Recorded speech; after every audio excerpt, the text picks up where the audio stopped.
So one of my students a while back saw Beetlejuice in the theaters. I was unable to see it, but that student watched the movie and she told me it is a very good sequel, but not a good movie.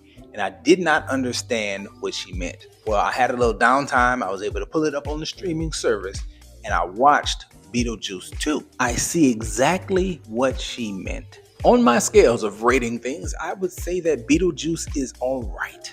And the problem that I had with the movie was the story as well as the pace. The first act of the film felt incredibly flat to me. I don't feel like the opening of the movie did a good job of explaining things or making me connect with the characters or setting up the story and what we were going to be doing with the film. I found myself incredibly disinterested in everything that the movie tried to set up. The life of Beetlejuice before he died and his wife, didn't care. The life of Lydia Dietz and her relationship with her manager and her TV show and her relationship with her daughter, didn't care. Delia and her weird art. It came back from the original, but it did not feel relevant at all, only when they needed it to be meaningful. Delia and her fake mourning or weird mourning over Charles.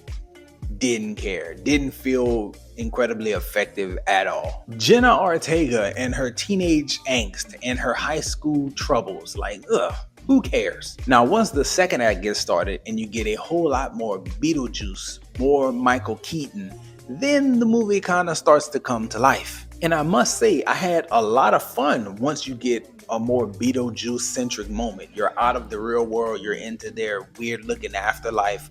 I enjoyed that stuff. But even with my enjoyment, I feel like the resolution of the movie was very weak. The fact that Lydia gets away from Beetlejuice on a technicality. Beetlejuice gets away from his wife via sandworm. Just very conveniently, the sandworm went for them. And all this stuff happens in the movie, in the real world, without any type of consequence. It also feels like there's no true resolution to a lot of things just because we want to leave things open and come back for a potential sequel. But those are the thoughts. Let me know if y'all had any thoughts in the comments section about Beetlejuice 2. Again, it was all right. I had a lot of fun at sometimes, but more often than not, I found myself disinterested or kind of like rolling my eyes at the way things were being wrapped up. Let me know your thoughts if you choose to. I thank you so much if you've watched thus far.